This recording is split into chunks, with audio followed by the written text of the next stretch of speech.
स्वगृहे पूज्यते मूर्खा, स्वग्रामे पूज्यते प्रभु, स्वदेशे पूज्यते राजा, विद्वान सर्वत्र पूज्यते। सन 18 में आदरणीय भाई साहब के साथ जब मैं स्मारक में पढ़ रहा था तब मैंने उनका एक अनौपचारिक साक्षात्कार लिया था, जिसकी अवधि तकरीबन 1.25 घंटे के आसपास की है। पूरा सब कुछ बता पाना संभव नहीं है। मैं आपको इसमें से कुछ हाइलाइटेड बिंदु बता रहा हूं। ये बताना चाहूंगा कि कैसे कोई एक संजीव गोधा, विद्वत रत्न, अध्यात्म चक्रवर्ती, उपाध्याय कल्प पंडित संजीव कुमार गोधा बनता है। ये जर्नी कोई आसान नहीं है। आदरणीय भाई साहब को इस स्तर तक आने में मैं समझता हूँ तकरीबन 30-35 वर्ष का बहुत लंबा डेडिकेशन लगा है। तब आकर के हम लोग उन्हें इस रूप में जानते हैं। बचपन से लेकर के उनकी जीवन यात्रा क्या है उसे बहुत कम शब्दों में मैं आपके बीच में बता रहा हूँ। मेरा उनसे सबसे पहला प्रश्न ये था कि आपका स्मारक से जुड़ाव कैसे हुआ। तो बड़े सहज होकर के बोले, जुड़ाव कैसे हुआ क्या, हम तो बचपन से स्मारक आते हैं, माता पिता स्मारक आते जाते रहते हैं, तो बचपन से स्मारक आना जाना रहा। तो बचपन से उनका मतलब था कि जन्म होने के बाद से जब से भी वे चलने फिरने प्रारंभ हुए तब से स्मारक उनका आना जाना बराबर रहा। आपका प्रारंभिक स्वाध्याय स्मारक में नहीं हुआ, उनका प्रारंभिक स्वाध्याय स्वाध्यायों और पाठशालाओं के माध्यम से हुआ, जो कि पंडित टोडरमल जी का जो मंदिर है, बड़ा मंदिर, वहां की गद्दी से संचालित होते थे। भाई साहब ने कहा कि सन 90 से लेकर के 94 तक का जो मेरा समय रहा वो मेरे जीवन का गोल्डन समय था। तो उसका कारण यह है कि मैं, संजीव जी भाई साहब कह रहे हैं कि मैं प्रतिदिन 8 से 10 घंटे प्रतिदिन, सन 90 से लेकर के 94 तक जो 4 साल का समय है, 5 साल का समय है, प्रतिदिन 8 से 10 घंटे स्वाध्याय किया करता था। सुनाते नहीं थे, स्वयं स्वाध्याय किया करते थे, प्रवचन सुनते थे। उन्होंने विद्वानों के नाम लिए, लालचंद जी भाई, आदरणीय बाबू युगल जी, आदरणीय दादा आदि कई विद्वानों के जितने भी पुराने कैसेट थे, सारे के सारे कैसेट को उन 4 वर्षों के अंदर भाई साहब ने बहुत गहन रूप से स्वाध्याय करके सुना। जीवन में ये धर्म की रुचि बहुत प्रगाढ़ कैसे कैसे हुई, एक बहुत महत्वपूर्ण घटना उन्होंने बताई। आपकी एक बड़ी बहन थी जिनका देहांत सन 1984 में हो गया था। ये घटना बहुत कम लोगों को पता है। आपकी एक बड़ी बहन थी और कान में उन्हें कुछ एक छोटी सी बीमारी हुई और ऑपरेशन जब हुआ तो ट्रीटमेंट के बाद में उनका देहावसान हो गया। परिवार के लिए वो एक बहुत बड़ा झटका था, भाई साहब ने ऐसा कहा। और उसके बाद से पूरे के पूरे परिवार की रुचि जो है और अधिक इस तत्व ज्ञान के अंदर प्रगाढ़ होती हुई चली गई। जब भाई साहब 7-8 वर्ष के थे तब टोडरमल जी का जो मंदिर है वहां पर पंडित संतोष जी झांझरी उस समय नियमित प्रवचन किया करते थे। तो प्रवचन में ये बात आती थी कि एक द्रव्य दूसरे द्रव्य का करता नहीं है, सारे कार्य अपनी योग्यता से होते हैं, एक वस्तु दूसरी वस्तु को छूती नहीं है।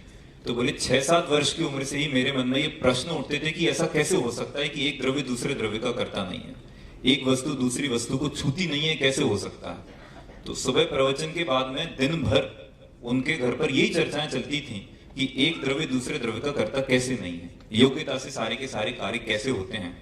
और उस समय आपके जो पिताजी हैं वे करणान योग का गहन अध्ययन स्वयं कर रहे थे और करणान योग की रुचि फिर आपकी उस माध्यम से आगे बढ़ती हुई चली गई। 1 जून 1988 से वहां पर पाठशाला प्रारंभ हुई और भाई साहब कह रहे हैं कि मुझे पाठशाला का सर्वाधिक उत्साह था और इतना उत्साह ऐसा कि 1 जून 1988 को जो पहली पाठशाला प्रारंभ हुई उस पहले दिन का पहला श्रोता मैं था और फिर पाठशाला का क्रम वहां पर चलता हुआ चला गया। आपने दादा का व्याख्यान सुना होगा जिसमें उन्होंने पंडित श्री सुनील जी नाके का नामोल्लेख किया है। उनके पूर्व में भी भाई साहब ने बताया कि एक पंडित श्री प्रेमचंद जी थे जो वर्तमान में संभवतः अलवर में हैं और स्मारक के अधीक्षक भी पूर्व में रहे। महावीर जी टोकर जो अभी उदयपुर में रहते हैं, वे भी उस समय वहां पर पाठशालाएं संचालित किया करते थे। स्मारक में जब भाई साहब शिविर अटेंड करने आते थे तो उस समय स्मारक में शिविर के बाद में परीक्षाएं हुआ करती थी। तो भाई साहब बोलते हैं कि परीक्षा हुआ करती थी तो मेरे 50 में से 50 अंक आते थे, फर्स्ट पोजीशन आती थी। तो उस कारण से मेरा दादा के साथ में धीरे धीरे धीरे धीरे लगाव जो है और अधिक विशेष होता हुआ चला गया। और सन 90 से लेकर के 97 तक आपने बहुत अधिक मात्रा में कंठपाठ सुनाया है। भाई साहब ने कहा कि दादा का ऐसा एक भी पद्यानुवाद नहीं था जो मैंने उन दिनों याद ना किया हो और अन्ना जी को सुनाया ना हो।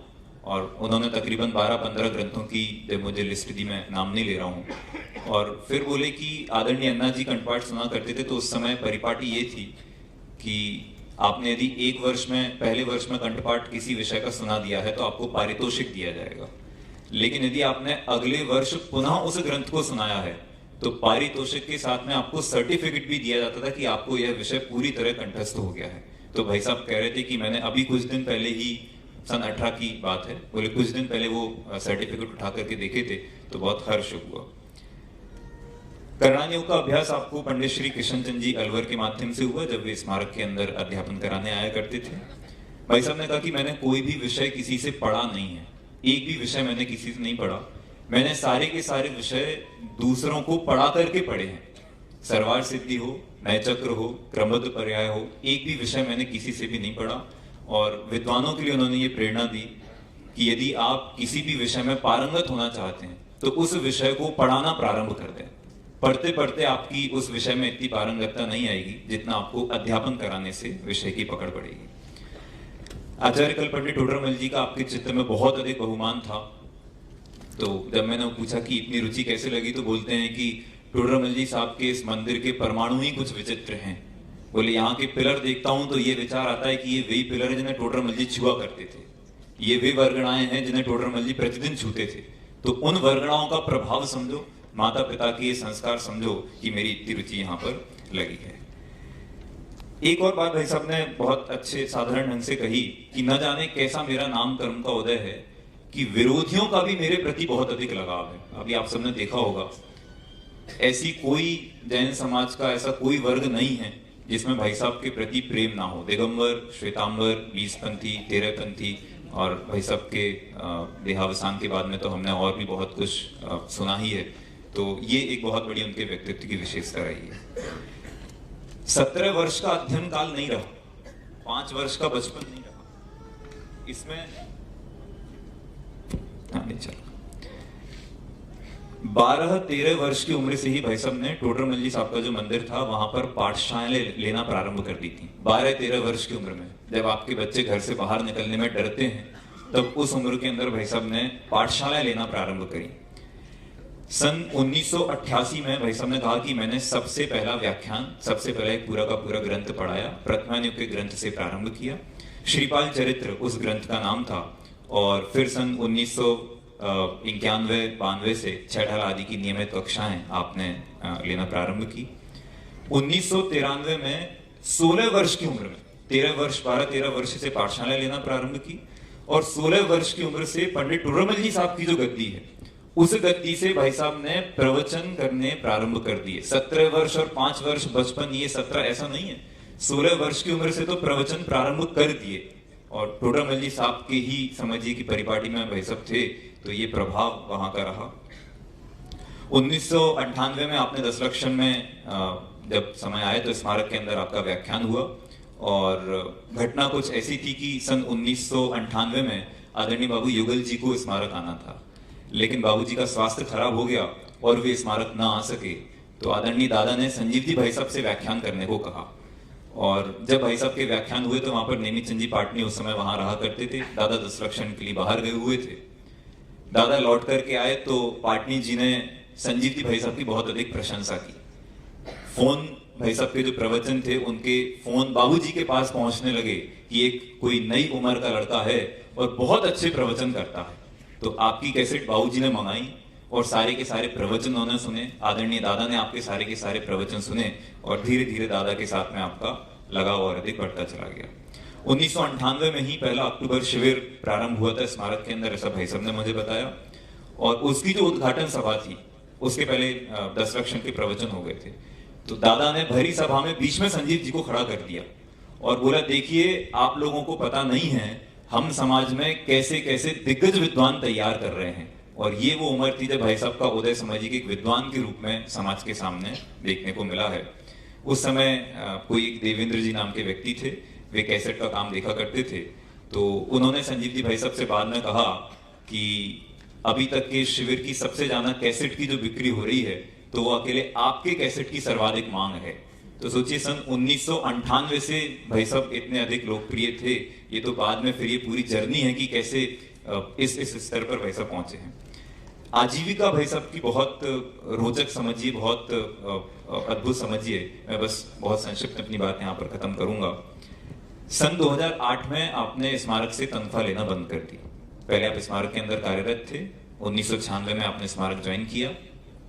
आदरणीय अवैध जी भाई साहब जब देवलाली गए तो नए चक्र आदि का अध्यापन भी संजीव जी भाई साहब ने कराना प्रारंभ किया और 2008 से आपने अपनी जो तनख्वाह थी वो स्मारक से लेनी बंद की। उसके पीछे घटना ये है कि मेरे चित्त में पहले से विचार आता था, भाई साहब कहते हैं कि जब मैंने टोडरमल जी साहब का मोक्षमा प्रकाशक पढ़ा है कि मुझे धर्म की आजीविका नहीं करनी है, तो विचार तो दृढ़ था ही, लेकिन उनके जो मौसाजी हैं प्रकाशन जी सेठी, उन्होंने उनको ऑफर दिया कि आप प्रिंटिंग का काम तो करते ही हैं, तो क्यों ना हमारी कंपनी में आकर के प्रिंटिंग का काम संभालें। भाई साहब ने हाँ की और उस समय उन्होंने उन्हें 30,000 रुपए महीने की तनख्वाह पर संजीव जी भाई साहब को ये काम दिया। जिस क्षण उन्हें वो काम मिला उस क्षण उन्होंने स्मारक से तनख्वाह लेना बंद कर दी। लोगों को ऐसा लग रहा था कि अब तो इन्होंने तनख्वाह लेना बंद कर दी है तो ये काम करना कम कर देंगे या आना बंद कर देंगे। भाई साहब कह रहे हैं लेकिन हुआ इससे बिल्कुल विपरीत। मैं जब तनख्वाह लेता था तो ऑफिस के समय में काम किया करता था, लेकिन जब मैंने तनख्वाह लेना बंद की उसके बाद से ये हो गया है कि दिन में 2 बार और आवश्यकता पड़ने पे दिन में 3-3 बार स्मारक आ जाता हूँ। आदरणीय दादा ने बोल दिया था कि संजीव से कोई कुछ नहीं कहेगा, ये जितने बजे आना चाहे उतने बजे आएगा, जितने बजे तक बैठना चाहे उतने बजे तक बैठेगा। ये सुबह सुबह पहले वहां प्रवचन करता है, फिर कक्षा लेता है, फिर ऑफिस में आकर के काम करता है। तो आदरणीय दादा का बहुत अधिक प्रेम उनके प्रति रहा। भाई साहब से फिर मैंने पूछा कि आपने तनख्वाह लेना यहां से बंद कर दी तो भय नहीं रहा, आपका मन नहीं हुआ कि तनख्वाह वापस प्रारंभ की जाए? तो बोलते हैं अब तो मैंने निर्णय ले लिया तो ले लिया है, अब भले ही एक समय का खाना मिले लेकिन अब ये यहां से पैसा लेना तो मैं प्रारंभ नहीं कर सकता हूं। इतना अधिक डेडिकेशन आदरणीय भाई साहब का स्मारक के प्रति रहा है।